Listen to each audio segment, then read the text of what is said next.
Bom dia, Deus abençoe a sua vida, sua casa, seu lar, sua família. Quero convidá-los para nós lermos o texto de hoje que se encontra em João, capítulo 13, versículo 12 ao 15.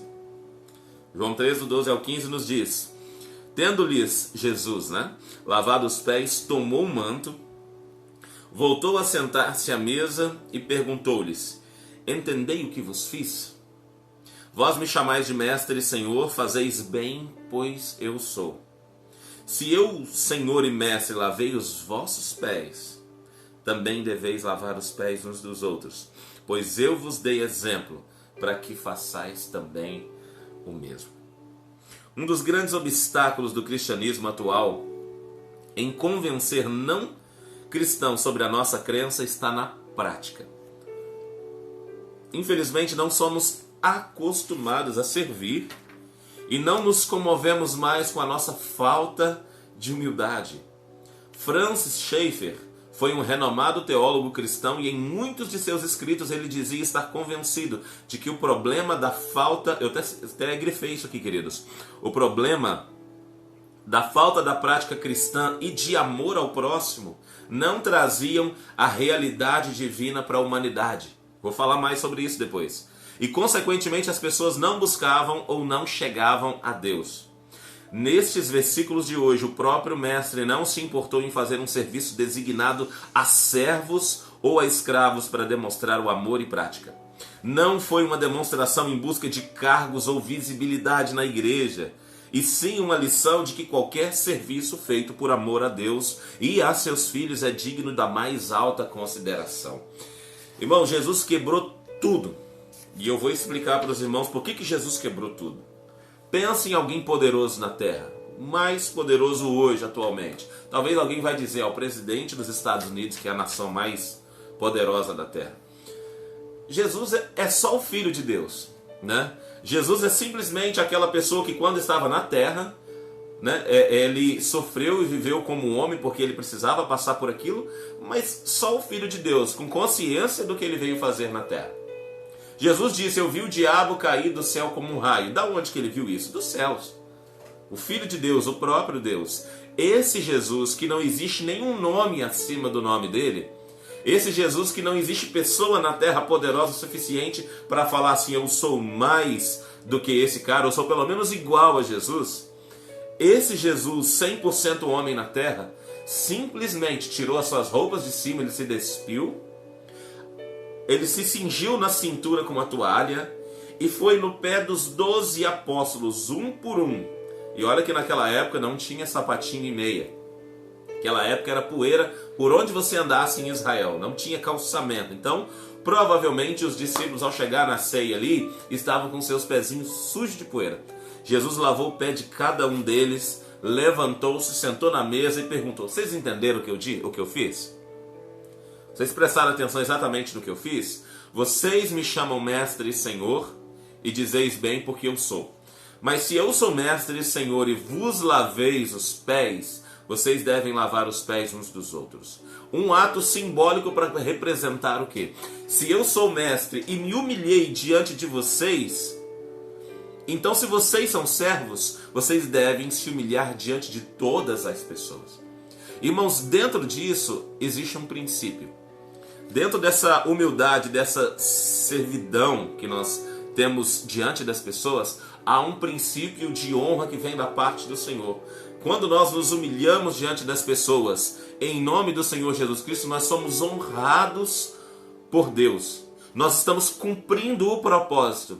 Só que o que a irmã, o irmão Cristiano Daniel, que escreveu os devocionais, que eu achei maravilhoso esse devocional de hoje, o que ele quis passar para nós aqui é a compreensão da frase do Francis Schaeffer.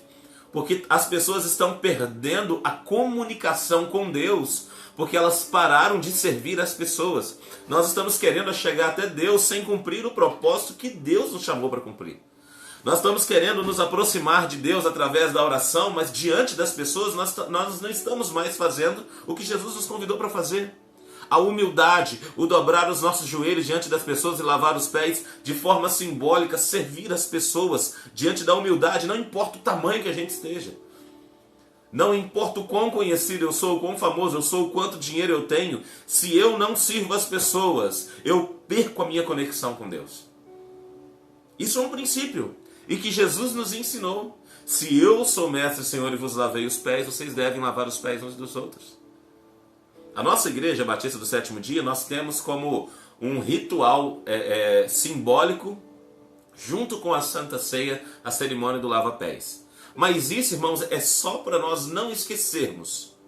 Assim como a ceia, que nós estamos fazendo um memorial a Deus, né? De que Jesus entregou o seu corpo e derramou o seu sangue por nós. Toda vez que nós tomamos a ceia, nós lembramos disso. E nós glorificamos a Deus. E o lava-pés também é para nos lembrar que devemos nos humilhar diante das pessoas. Não importa qual a estatura social que ela tenha. E não importa qual seja a minha estatura social, eu me coloco diante de joelhos de alguém para poder lavar os seus pés. E eu preciso fazer isso não somente na cerimônia da Santa Ceia, eu preciso fazer isso em todos os momentos da minha vida. Ninguém é maior que ninguém. O apóstolo Paulo diz que não há diferença entre escravo e livre, entre servo e senhor, entre homem e mulher, porque todos são um só na presença de Deus. Eu gosto de usar a reflexão, e eu estava lendo hoje de manhã, eu gosto de usar a reflexão de que todos nós vamos chegar diante do homem do livro, né? Que Jesus é chamado de filho do homem. Mas aí eu estava lendo hoje de manhã, no livro de Apocalipse, deixa eu ver aqui exatamente onde é que está. Apocalipse capítulo de número 19.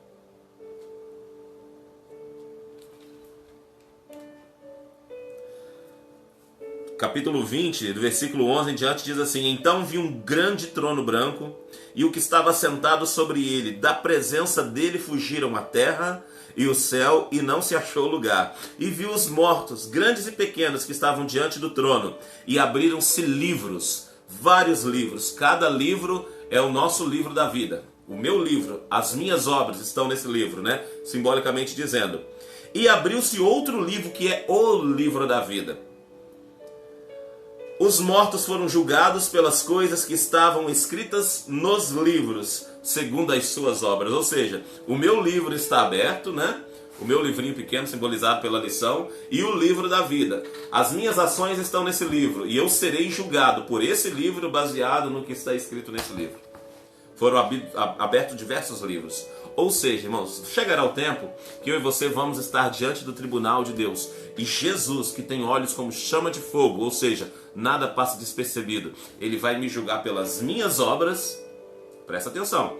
Ele vai me julgar pelas minhas obras e pela intenção pelas quais eu fiz tal obra. Vocês não estão entendendo? Não é só o que eu faço, é como eu faço o que faço, é por que eu faço o que faço. Qual o motivo que me levou a fazer o que eu fiz? Então, atitudes vazias, palavras vazias, aquilo que eu realmente não estou vivendo, tudo isso será levado em conta. Por isso, irmãos, quer servir a Deus na terra? A melhor forma de servir a Deus na terra é servir as pessoas. É pregar o evangelho, é anunciar, é panfletar, apesar de que as coisas estão mudando, a tecnologia vai trazendo uma transformação hoje muito grande, né? Mas servir a Deus é servir as pessoas, amar a Deus é amar as pessoas, se entregar a Deus é se entregar a uma vida de serviço ao nosso próximo. Precisamos estar conscientes disso, porque a nossa falta de servidão aos nossos irmãos, a nossa falta de entrega a esse trabalho onde aparentemente é um trabalho de humildade ou até de humilhação, dependendo do seu ponto de vista, a falta disso nos desconecta daquilo que Deus nos chamou para fazer, do princípio de servir. Eu creio que Deus está falando essa manhã conosco, para nós voltarmos a ter contato. Como é que nós vamos servir sem ter contato? Percebe o quanto uma pandemia como essa nos desconecta das coisas? Irmãos, nós voltamos há pouco tempo agora com os nossos cultos, né? E várias igrejas estão começando a voltar. Todos estão reclamando da mesma coisa, as pessoas estão frias. As pessoas estão voltando com um certo desânimo que não foi o mesmo estilo, o mesmo calor espiritual que foi quando parou lá no início do ano passado, quando se fechou tudo. Ou seja, a falta de contato, a falta de servir, a falta da comunhão, a falta do irmão com irmão, ferro com ferro se afia, aquela falta de envolvimento, ela também traz um esfriamento. Por isso temos que tomar todo o cuidado do mundo para que a nossa vida espiritual permaneça sempre fervorosa diante de Deus. Nós não podemos deixar isso acabar. O livro de Hebreus diz: não deixeis de congregar como é costume de alguns. O Senhor Jesus Cristo instituiu 12 homens, e até quando ele mandou pregar, ele mandou de 2 em 2. E depois a doutrina dos apóstolos, a partir do livro de Atos dos Apóstolos, foi o que manteve as coisas acontecendo. Eles estavam sempre reunindo-se em comunidades, eles estavam sempre juntos, porque quando nós estamos juntos fazendo o trabalho do Senhor, as coisas, além de se tornarem mais fáceis, se tornam mais prazerosas. E é isso que o Senhor nos está convidando a viver, uma vida de santidade, uma vida de intimidade, uma vida de envolvimento. Tudo aquilo que a pandemia nos disse para não fazer é o que nós precisamos voltar a fazer, claro, né? Agora com tudo voltando, as coisas se reorganizando, creio eu, essa questão de se aglomerar, para o vírus não, mas o cristão precisa se aglomerar. Isso é ser igreja, o cristão precisa estar envolvido. Então agora passando tudo, funcionando as coisas como tem que funcionar, quem sabe aí realmente essa vacina resolve as coisas, se não for agora, mais para frente, mas o povo de Deus precisa desse aglomeramento, é isso que nós precisamos ter. Claro, vamos tomar todos os cuidados devidos, vamos ser sábios, mas precisamos nos reunir, precisamos estar juntos, precisamos nos envolver. Eu sinto falta como pastor, já para finalizar, que eu gosto muito de fazer aquelas orações pastorais após o culto, chamar os irmãos na frente, orar, ungir os enfermos com óleo em todo culto. Irmãos, como isso está me fazendo falta, tem quase 1 ano que a gente não faz isso dentro da igreja, a não ser os irmãos que chamam de forma isolada, separada, e a gente faz isso. Mas são pequenos detalhes que tudo isso que aconteceu nos fez rever a importância de nós termos a liberdade de cultuar e nos envolver em amor. Então não deixe que a sua fé, não deixe que o seu envolvimento com os seus irmãos venha se esfriar. Nós precisamos disso para ter consciência da presença de Deus. Em nome do Senhor Jesus. Amém? Deus abençoe a vida de cada um dos irmãos, no nome de Jesus.